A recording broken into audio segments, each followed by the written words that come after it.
मित्रांनो. व्हिडिओ काढायचा मुद्दा म्हणजे लंपी तुमच्या भागात आमच्या म्हणजे महाराष्ट्रभर लंपी वाढायला लागल्या. लंपीचे लक्षण म्हणजे काय?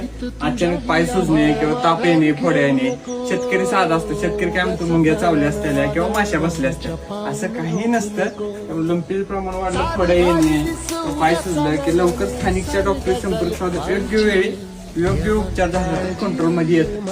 मेडिसिन काय नाही सांगू शकत नाही, पण ओरेल मल्टीस्टार लिक्विड म्हणजे मी कुठल्या कंपनीचं काय प्रमोशन वगैरे घेत नाही, पण ओरेल मनकाइंड कंपनीचं मल्टीस्टार लिक्विड मिळते. रोज 40 ml जर दिलं तिला इम्युनिटी पॉवर वाढते. आणि घरगुती उपाय म्हणून 1 लिटर पाणी उकळायचं, त्यात मीठ टाकायचं, मग टावेल म्हणा काय बनेल जी अशी मग फडक्याने तिची तब्येत शिकून घ्यायची, तिची फोड्या वगैरे शिकून घ्यायच्या, म्हणजे कंट्रोलमध्ये राहते. आणि ओरेल मल्टीस्टार लिक्विड कंटिन्यू सकाळ संध्याकाळ 40 ते 50 ml चालू. स्थानिकशी डॉक्टरशी कंटिन्यू उपचार चालू ठेवा.